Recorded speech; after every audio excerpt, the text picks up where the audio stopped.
So, good day everyone. We are Group 1. Our topic today is all about Chapter 3, Crisis Management Policy, Learning Objectives, which is the ends of this chapter. The students will be able to, number 1, identify the different legal regimes in the crisis management.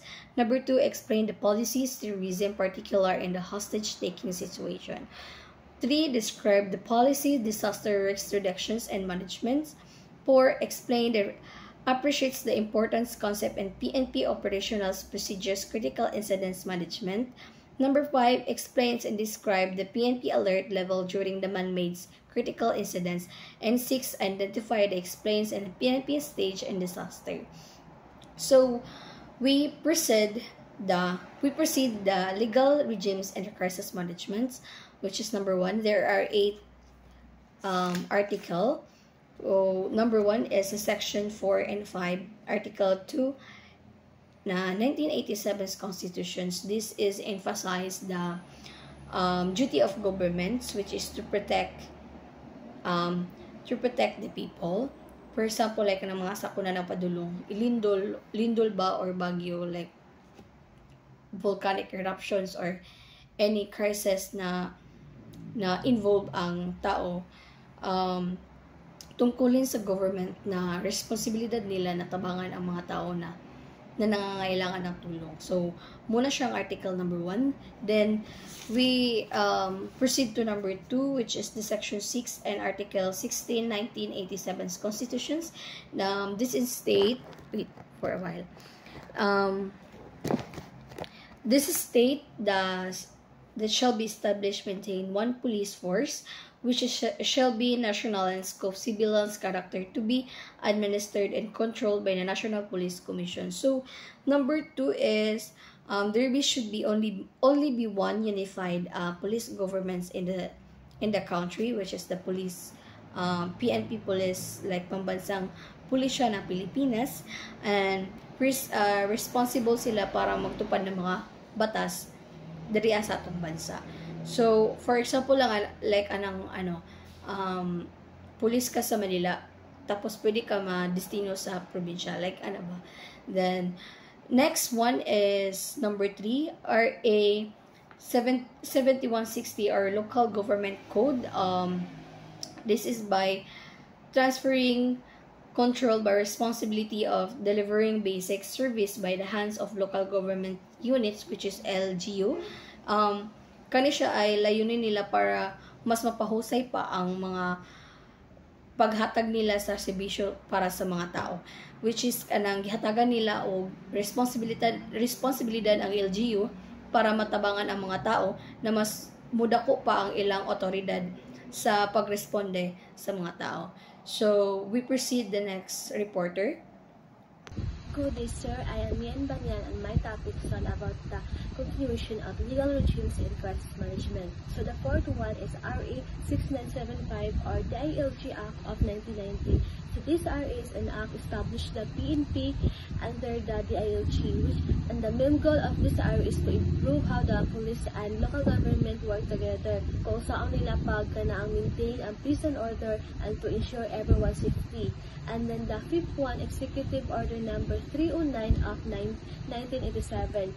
This order created the National Peace and Order Council, which means that this group is sila yung mga kanang in order to have a safer and kanang peace community, muna sila mo yung naga-maintain, and also this group is naga-work na sila together with the kanang small councils at local level like towns or cities. And then the sixth one is Executive Order number 366 of 1996. This executive order is nag-create siya of barangay peace and order committees na these committees is responsible sila sa kanang for ensuring everyone's safety, maintaining peace and order, and also this kanang committees is guided by the kanang larger kanang council na kanang katuang nag-guide sila is nag-focus lang yun on how to kanang prevent or on how to maintain peace and order and to ensure everyone's safety. And then the 7th one is Republic Act of 10121 or Philippine Disaster Risk Reduction and Management Act of 2010.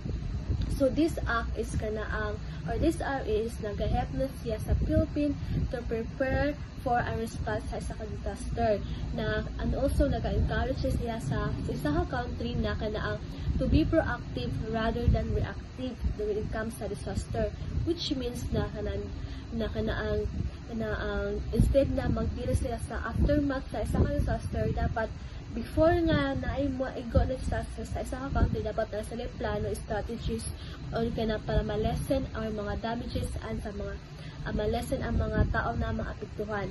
And then the 8th Executive Order number 336 of 2001. So this executive order is which means sila yung mga nagaplano or nagaprevent sa mga threat sa hijacking and terrorism, and nagadevelop po na sila ang mga plans to suppress hijacking and terrorism in order ta nga na-develop sila mga strategies, mga policies unsa iba katon pag naay mga ani na mga incidents. That's all. Thank you. Good evening everyone, my name is Kelly Alforque, and now let's move on to the next topic, which is the policy on terrorism, particularly in hostage-taking situation. First is subscription to Anti-Terrorism Covenant, subscribing to International Compensation and Initiative, meaning to say both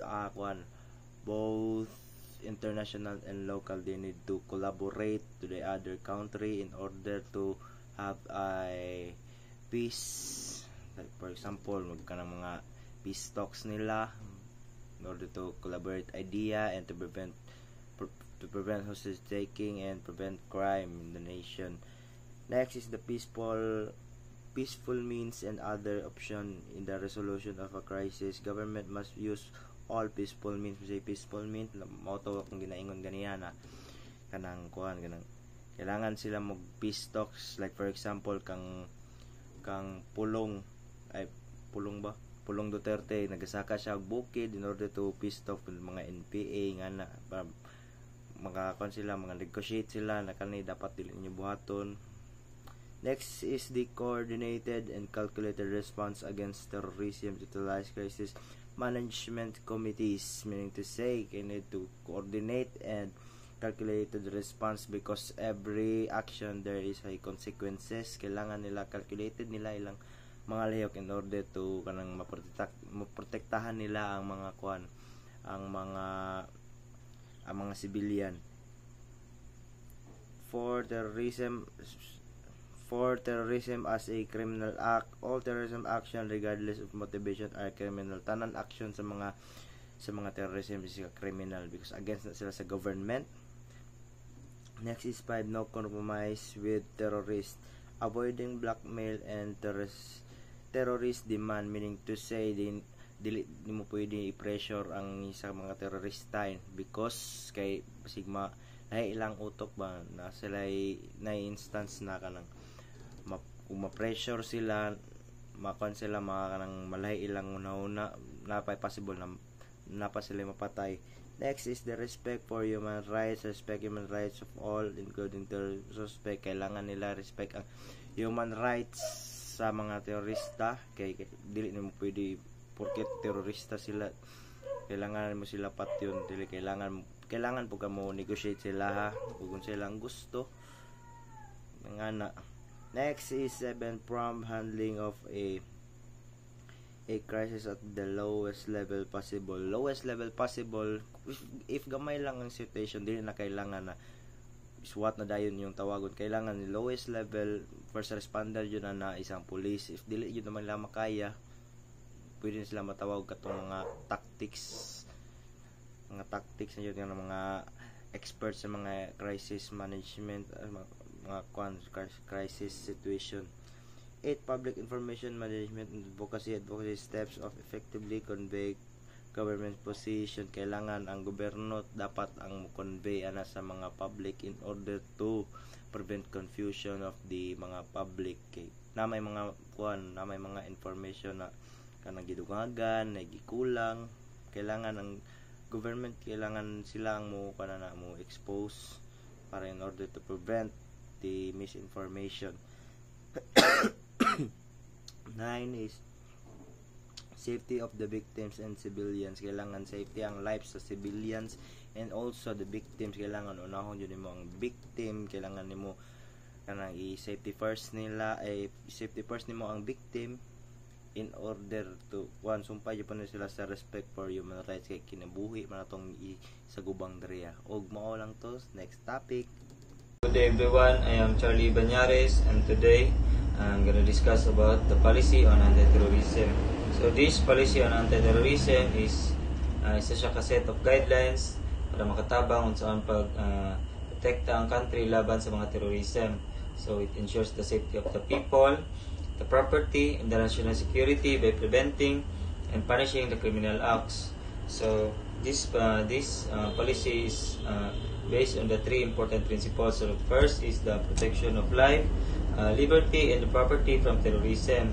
So the government top priority is to protect its citizens because the terrorist attack can cause loss of life, destruction of buildings, and fear among people. So to prevent this, the government should take action kung saan pag-prevent aning mga terrorism acts. So like gana strengthen nilang isa ka public places like malls, airports, o uban pang mga lugar kung asa nga daghan ang tao. So the second is the condemnation of the terrorism as illegal and dangerous to the national security of the country and to the welfare of the people. So this dire kay ang terrorism is dili lang siya isa ka crime kundi isa na siya ka serious danger to the entire country because it affects the national security, the economy, and the people's daily living. Because of this, the government should declare that terrorism is unacceptable and will not be tolerated, and should be educates the public on how to recognize and report suspicious activities. So the third is the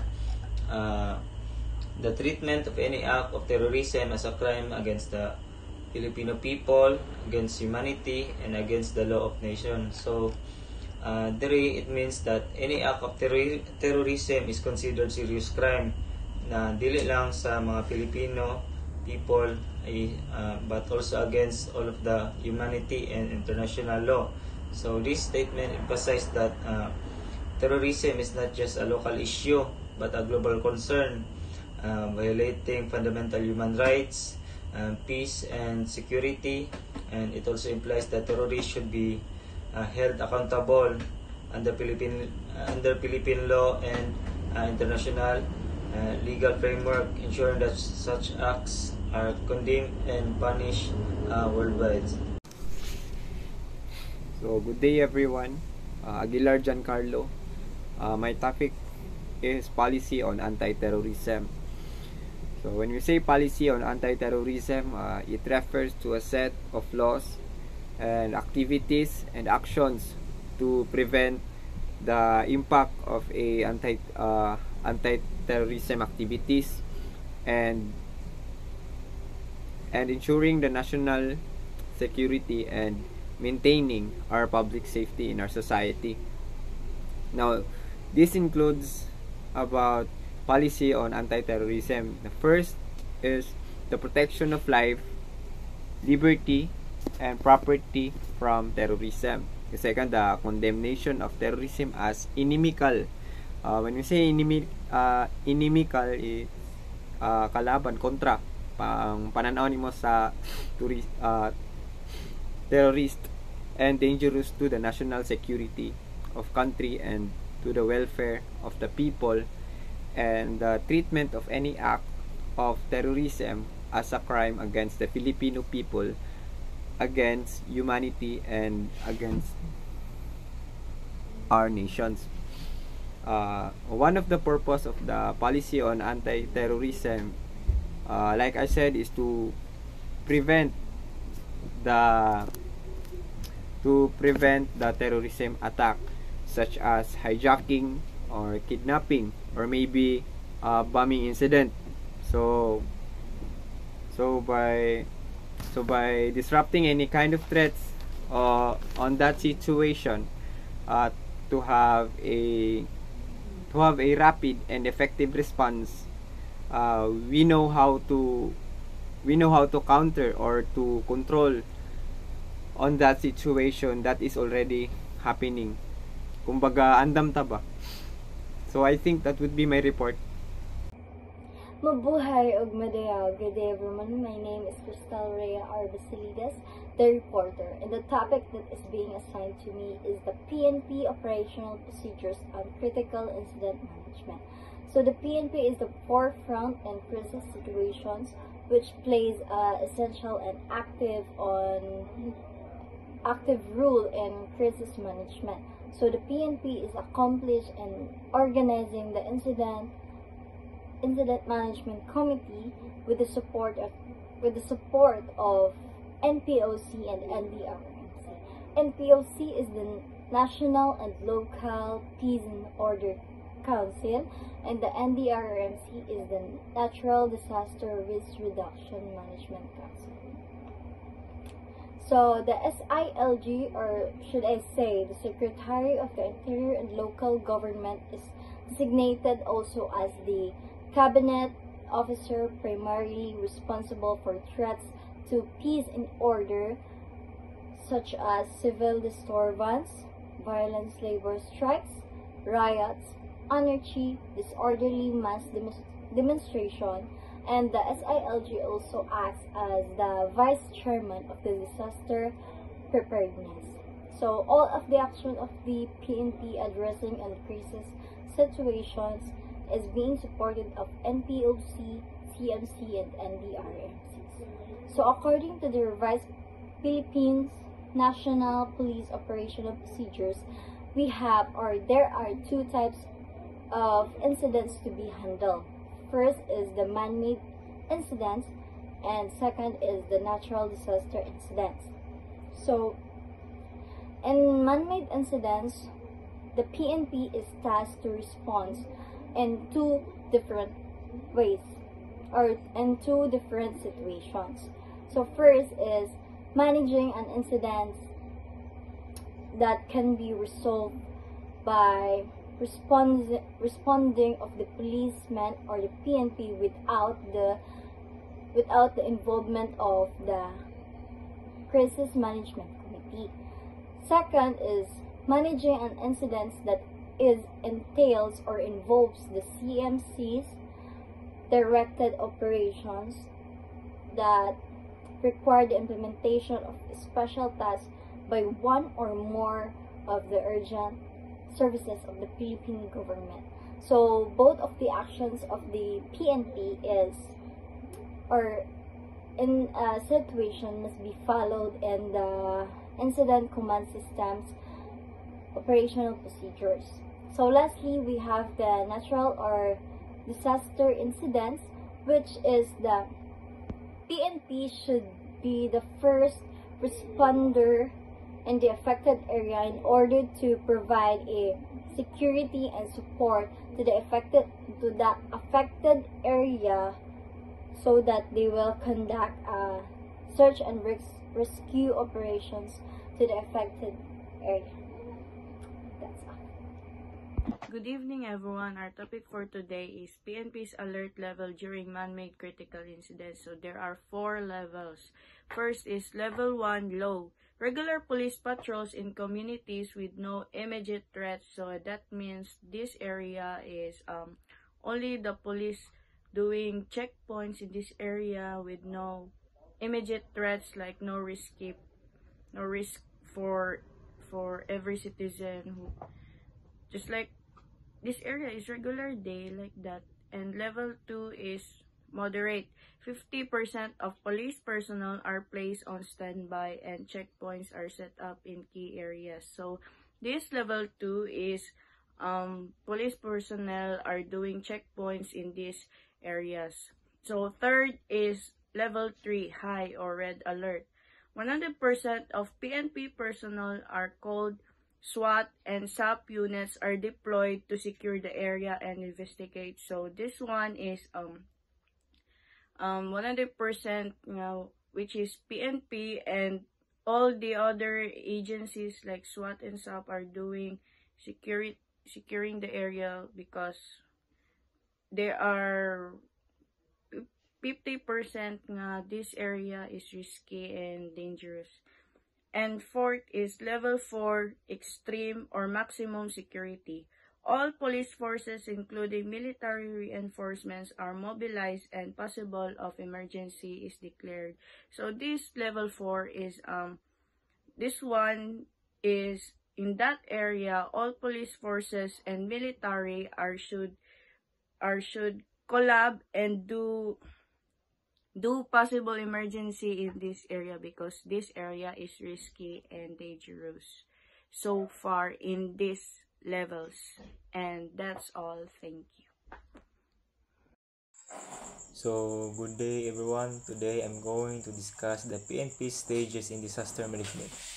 So, we have 3 stages in disaster management. First is the green or pre-disaster stage or preparedness phase. So, the green or pre-disaster stage, these are the stages that risk mapping and identification disaster-prone areas. So, pasabot ana, i-identify nila kung unsa naman lugar na maapektuhan sa usa ka disaster. Example, kung na mga abotay na bagyo or kung na landslide na mahitabo silang lugar, i-identify na nila para aron maiwasan ang usa ka mahitabo na disaster. Sunod is conduct of drills, training, and disaster simulations. So, ang pasabot ani na mag-conduct sila drills sa mga tao dito nakapuyo aron ready sila kung unsay mahitabo silahang lugar dito. Sunod is coordination with LGUs and emergency response agencies. So, importante kani sila na makig-coordinate sila sa LGU o sa mga emergency response agencies aron kabro sila kung unsay ilahang buhaton o dili pud sila maratol kung naay mabutay na disaster. Sunod is red or disaster response stage or crisis phase. So kanay red or disaster response stage kay diha nimo makita ang mga early warning systems o forced evacuation in high risk areas. So kung mga high risk areas na maapektuhan jud sa usa ka disaster, ang mga tao kay dapat mag-evacuate na sila samtang sayo pa aron dili sila maigo or maapektuhan sa usa ka disaster. Sunod is deployment of disaster incident management task groups. Sila ang kuan dito mo adto sa usa ka high risk areas aron i-rescue nila kung kinsa tong mga tao na trap dito sa usa ka lugar. So lastly, conduct of search and rescue, relief operations and security measures. So importante ni sila para aron ma-rescue nila kung present og gina aron ma-rescue nila og matagaan nila og mga pangangailangan para sa tambal, pagkaon, uban pa ang mga tao dito na trap sa usa ka lugar. So lastly kay kaning white or post disaster stage or recovery phase. So after sa mahitabo na disaster, ang mga damage needs assessment and needs analysis. Kumbaga tan-aw nila kung pila ang nadanyos ng mga buildings or balay na naigo sa usa ka disaster. Sunod na deployment of relief teams na nagdala og pagkaon, tambal sa nina para sa mga taong naapektuhan sa mga disasters. Sunod, security assistance for returning evacuees. I-assist nila to mga tao na gusto na muuli silang balay. Sunod, submission of after disaster reports. Mag-submit sila sa after disaster report sa usa ka official or silang official aron may bawaan nila kung kumusta ang kahimtang dito sa silang lugar o kumusta ang kahimtang sa high risk areas na nakapuyo dito.